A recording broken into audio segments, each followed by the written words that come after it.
안녕하세요. 반갑습니다. 한국 CS 마인드 교육센터 박정민 강사입니다. 저희 이번 영상 CS 리더스 관리사 전략론입니다. 전략론 2장 마케팅 전략과 서비스 차별화, 저희가 이제 마케팅이라는 파트로 부르기도 하는데, 자, 19년도부터 나왔던 기출문제들에 대한 저희 문제풀이 분석 동영상 시작하도록 하겠습니다. 자, 그러면 첫 번째 문제부터 볼까요? 자, 기업이 과잉 생산에 처할 경우 수행하는 개념, 과잉 생산에 처할 경우라고 나옵니다. 개념으로 목적 시장이 원하는 것을 제조하기보다는, 벌써 여기서 답을 지목하고 있죠. 목적 시장이 원하는 것을 제조하기보다는 기업에서 만든 것을 판매하는 것에 목적을 둔다. 판매하는 것에 목적을 둡니다. 이거 하나만 보고도 답은 그대로 나옵니다. 판매하는 거에 목적을 둡니다. 저희가 알고 있는 판매 개념이라고 보시면 되겠죠. 판매 개념 1번이 답입니다. 아주 간단하게 풀 수 있는 문제 유형이었고요. 실제로 이렇게 매번 말씀드리지만 문제에서 결국 답을 지목하게 되어 있습니다. 꼭 기억하십시오.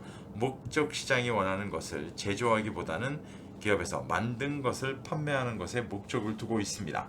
이거 우리가 판매 개념이라고 부릅니다. 다음 문제.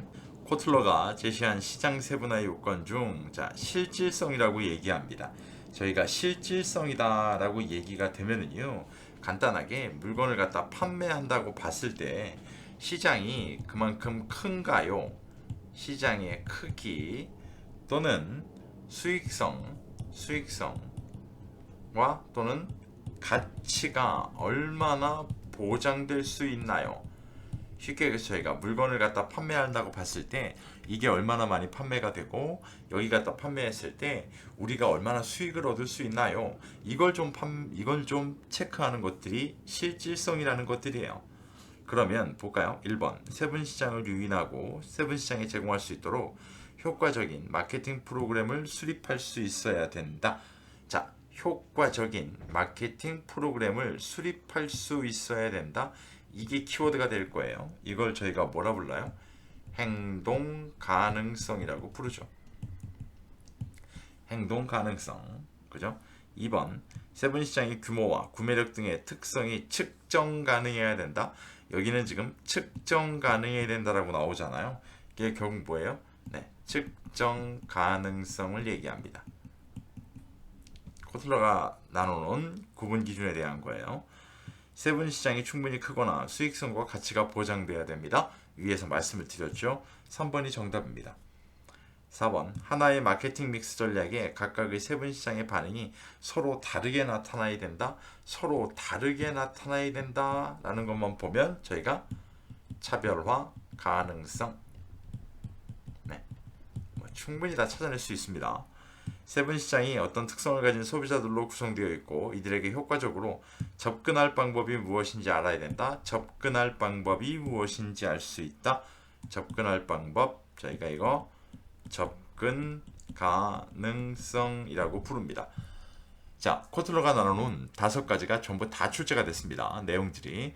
자, 그래서 꼭 키워드를 가지고 어떻게 어떤 키워드가 어떤 거야 라는 걸로 연결하시면 될 것 같고요. 문제에서 나온 실질성에 대한 거 꼭 보셔야 됩니다. 이 문제 같은 경우는 체크해 놓으세요. 앞으로 출제될 때 어떤 게 정답으로 나올지 알 수가 없습니다. 꼭 체크하고 보셔야 됩니다. 다음 문제. 세분시장 유형과 관련해 다음 보기 설명에 해당하는 부분시장 도달 전략, 분명히 부분시장 도달 전략이라고 얘기를 했습니다. 문제에서 특정 동그라미 칠까요? 특정 고객 집단의 욕구를 충족시키기 위해 다양한 제품을 판매하는 전략입니다. 다양한 제품을 판매한답니다. 특정 고객들을 위해서. 특정 고객 집단의 구매가 급격히 감소하는 경우 위험 분산이 되지 않는 단점이 있다. 여기서 지금 잘 보면 특정 고객 집단을 A라고 할게요. 만약에 A라는 시장, 여기에 B라는 저희 기업이 갖고 있는 다양한 제품을 판매한답니다. 그럼 뭐 합니까? 이 시장에서만 저희가 판매한다는 얘기입니다. 저희 제품을, 전 제품을 이 시장에서만. 이렇게 되면 이런 말은 원래 강사가 쓰면 안 되지만 결국 무슨 얘기일까요? 몰빵한다는 얘기죠. 그죠? 한꺼번에 저희 회사 제품은 다 여기다 집어넣겠다는 거야. 그렇기 때문에 두 번째 거에 구매가 급격히 감소하는 경우 위험 분산이 되지 않는 단점이 존재한다라는 거예요. 자, 이렇게 따지면 이걸 저희가 뭐라 불러요? 시장 전문화 전략이라고 부르게 됩니다. 위에서 보시는 것 중에 키워드, 특정 고객 집단, 다양한 제품을 판매하는 전략, 이 두 가지만 갖고도 충분히 구별해낼 수 있습니다. 자, 그러면 다른 걸 한번 볼까요? 만약에 다양한 세분 시장에 만약에 단일 제품이라면 어떻게 될까요? 단일 제품을 판매. 다양한 세분 시장에 단일 제품 판매. 위에 나오는 설명하고 반대거든요. 자, 이럴 경우는 어떻게 해요? 네, 제품 전문화 전략이 됩니다. 제품 전문화 전략. 자, 이 문제 같은 경우 굉장히 많이들 어려워하세요. 실제로 보면. 그래서 조금만 키워드만 찾아내실 수만 있다면 쉽게 풀 수 있는 문제이기 때문에 걱정하지 마시고 꼭 체크한 내용의 키워드를 기억하시기를 바랍니다. 4번, 서비스 포지셔닝의 일반적인 방법 중 서비스 속성이라고 지금 얘기합니다. 가장 올바른 거, 여러분 아시는 것처럼 서비스 속성이라고 나오면 키워드가 뭘까요? 네, 우리 기업이 가장 잘 할 수 있는 것이 무엇인지에 초점. 네, 무엇인지에 초점을 맞추세요 라는 게 실제로 보면 서비스 속성을 나타내는 표현이죠. 가장 잘할 수 있는 것이 무엇인지, 가장 잘할 수 있는 것이 무엇인지에 초점을 맞추겠습니다.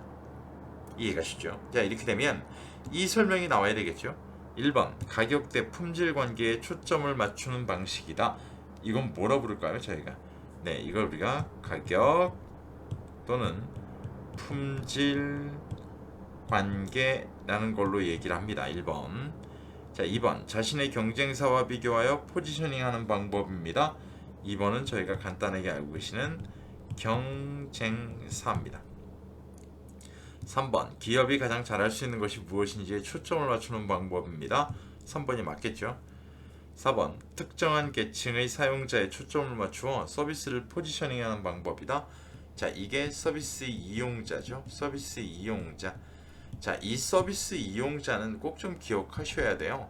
다른 문제들로 출제가 될 때는요. 뭐 예를 들어 뭐 호텔 예시가 나오고요. 얼마 전에 또 펜션 예시가 나왔죠. 자, 이런 예시들이 나와요. 예시. 자, 예시로 출제되기 때문에 서비스 이용자 꼭 좀 알고 계셔야 됩니다.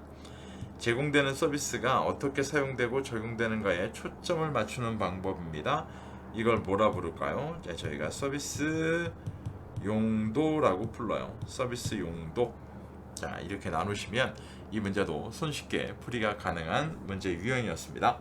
다음 문제, 마케팅 전략 수립과 관련해 파레토 법칙입니다. 파레토 법칙, 저희가 알고 계시는 80대 20 법칙 대한 설명으로 가장 거리가 먼 것은 무엇일까요? 라고 나옵니다.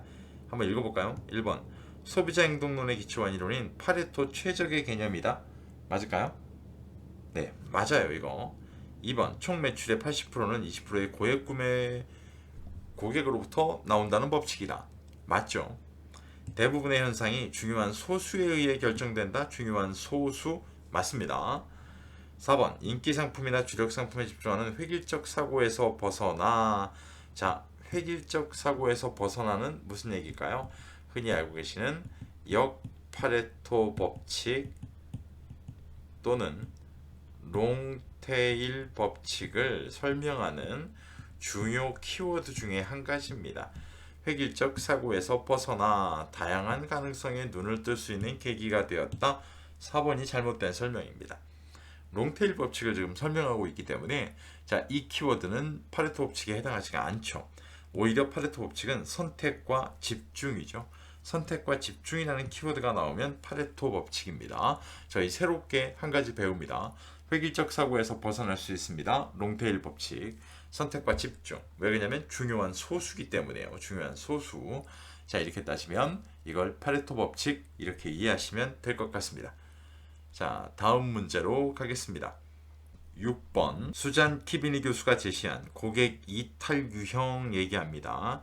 가장 낮은 순위에 해당하는 거라고 물어보고 있죠. 가장 낮은 순위 실제로 보게 되면은요, 우리가 알고 있는 것 중에 기본적으로 보면 가장 큰 게 뭔가요? 핵심 서비스 실패예요. 그게 제 기억이 맞다면 46%를 넘어가죠. 네, 44.6%인가요?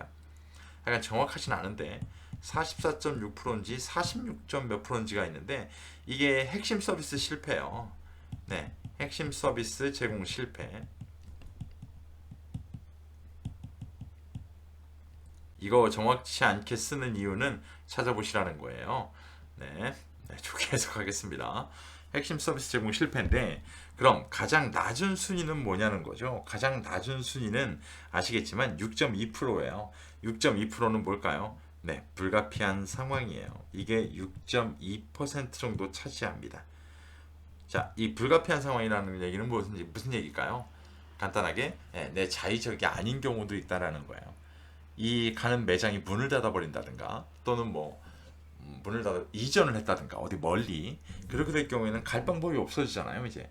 그러니까 그 얘기를 지금 하고 있는 거기 때문에 그렇게 구별하시면 될 것 같습니다. 아무래도 여기 숫자는 괜히 쓴 것 같아요. 다음 문제.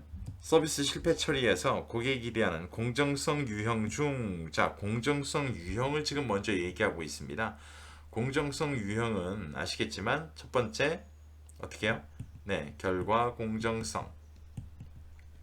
제가 일부러 이렇게 쓰는 거예요. 두 번째가 분배 공정성. 세 번째가 상호작용 공정성이에요. 자, 그런데 이 도출 결과의 공정성이라고 원래 써야 되는데 제가 결과 공정성이라고만 지금 썼는데 이건 개론에서 이렇게 설명되거든요. 근데 전략론에 오니까 신기하죠. 결과 공정성이란 말이 없어요. 이유는 예로 있기 때문에 그래요.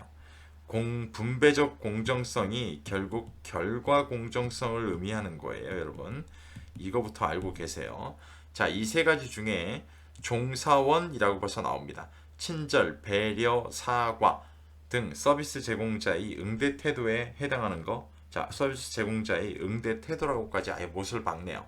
이렇게 되면 무슨 공정성? 네, 상호작용 공정성입니다. 아주 뭐 너무 쉽게 풀 수 있는 문제 유형이고요. 다시 한번 말씀드리지만 공정성 유형 중 종사원 이름이 나오는 종사원이라는 명칭이 나오는 순간 무조건 상호작용 공정성입니다. 꼭 기억하셔야 됩니다. 다음 문제. 효율적인 사후 서비스 관리를 통해 얻을 수 있는 기업의 이점으로 가장 거리가 먼 거. 자, 효율적인 사후 서비스 관리라고 나옵니다. 사후 서비스 관리 저희가 알고 있는 애프터 서비스죠. 네, 애프터 서비스. 이걸 통해서 얻을 수 있는 이점으로 가장 거리가 먼 거 물어보고 있어요.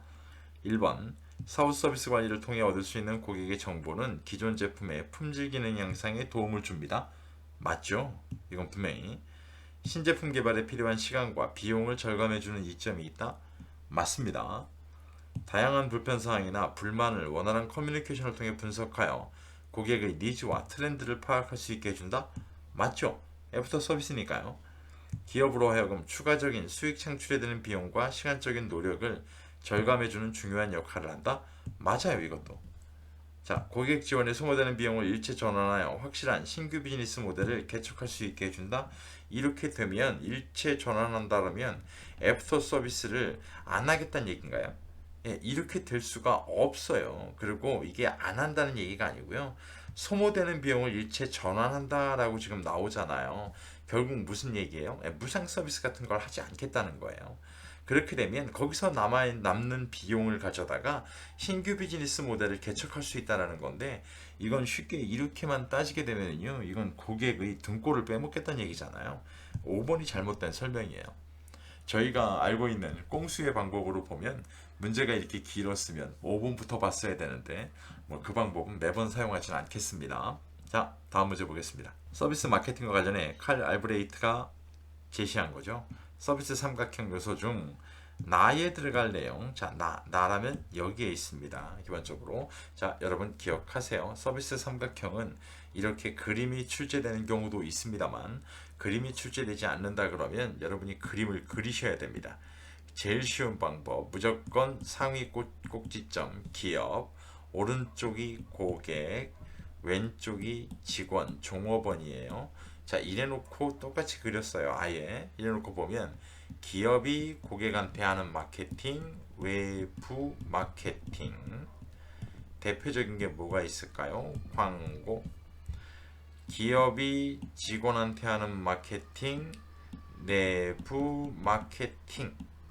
네, 기본적으로 직원과 고객이 하는 거 위에 문제에서도 말씀드렸지만 이 둘이 뭐 한다고요?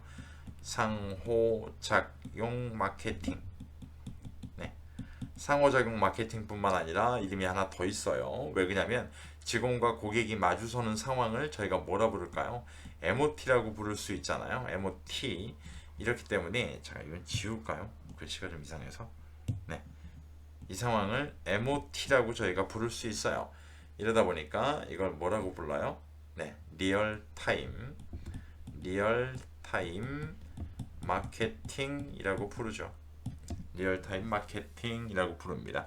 꼭 체크하고 보셔야 됩니다. 그럼 나에 해당하는 거 뭘까요? 외부 마케팅 또는 광고라는 게 있습니다. 외부 마케팅 찾아낼 수 있는 문제 유형이고요. 지금 한번 설명을 들으셨다면 다시는 틀릴 가능성 제로입니다. 꼭 기억하시고요. 요 두 가지 이름이 있다라는 거 꼭 체크해 놓고 보시길 바랍니다. 가끔가다 물어봅니다. 자, 오늘 마지막 문제 10번 보도록 하겠습니다. 수압 분석에 의한 마케팅 전략 중 조직 외부의 위협을 회피하면서, 자, 일단 외부의 위협을 회피하겠습니다. 회피한다는 건 외부에서 뭐가 생긴 걸까요? 기회일까요? 위협일까요? 기본적으로 위협이죠. 위협. 조직 내부의 약점을 최소화. 자, 약점이라는 건 strength, 강점, weakness, 약점, W입니다. 자, 이렇게 하는 전략 유형 WT 전략이라고 나옵니다. 4번이 답이겠죠. 수학 분석 문제 중에 이렇게 출제되는 문제는요, 분명히 기억하세요. 이렇게 해결하시면 됩니다. 앞에 나오는 설명을 일단 회피한다 라는 건 외부라고 지금 얘기하고 있잖아요. 수학 분석은 잘 보시면 앞에가 내부, 뒤에가 외부예요. 이 관점으로 구성되어 있기 때문에 이것만 기억하고 계신다 그러면 충분히 해결이 가능하실 겁니다.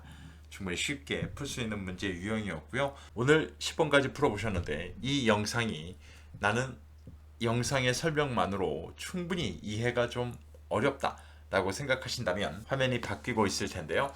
지금 서점에 가시면 또는 온라인 서점에 보시면 제가 출판한 기출문제 분석 문제집이 있습니다. 참고해 보셔도 됩니다. 충분히 제가 생각할 때는 시중에 나와 있는 어떤 기출문제 분석 문제집보다 기출문제와 분석 자료에 있어서의 결정적인 차이가 납니다. 네, 가장 세밀하게 분석 자료가 만들어져 있고요. 거기에 문제를 풀 수 있는 팁에 대한 것도 다 제공해 드리고 있습니다. 충분히 시험을 준비하는 데 있어서 활용해 볼 만한 만족스러운 교재가 되실 겁니다. 이렇게 설명을 드리는데 교재에는 아시겠지만 최신 문제가 포함되기 어렵습니다. 그래서 교재를 구매하신 분들은 네이버에 제 카페에 오셔서 가입 신청을 하시게 되면 인증 작업 정도만 거치고 난 다음에는 가입을 승인해 드리고 카페 등업도 다 해 드립니다. 교재를 구매해 주신 것만으로도 뭐 감사한 일이기 때문에 충분히 다 제공해 드릴 거고요. 만약에 나는 서적이라는 이 기본서를 활용한다는 게 난 조금 부담스럽다라고 하신다 그러면 나는 기출문제만 갖고 하면 될 것 같아요 라고 생각하신다면 네이버에서 지금 아마 화면이 바뀔 겁니다. 네이버에서 박정민 강사를 검색하시면 제 카페가 나옵니다. 지금 보시는 화면이 제 카페 메인 화면입니다. 카페에 가입하시면 되는 거고요. 미리 말씀드릴게요. 카페 가입은 실제로 유료로 되어 있습니다. 유료로 되어 있고요. 이 유료에 대한 부분을 설명을 드릴 때 기출문제 분석 문제집에 대한 걸 가지고요 제공한다라는 관점으로 이해를 하시면 될 것 같습니다. 구매하시게 되면 전체적인 내용들에 대한 걸 가지고요 제공해 드리는데 구매를 하시게 되면 기존 6년 동안의 뭐 기출문제와 기출문제 분석 자료, 그 다음에 시험을 준비하는 학습 스타일에 맞게 유형별로 나누는 기출문제와 분석 자료, 그래서 뭐 연도별 또는 뭐 파트별 저희가 지금 하고 있는 거죠. 또는 다중 출제되는 문제들, 이런 것들에 대한 합격 솔루션으로 활용할 수 있는 충분한 문제풀이 솔루션은 제공해 드리고 있습니다. 활용해 보시면 아마 시험 준비하는데 도움이 되실 것 같습니다.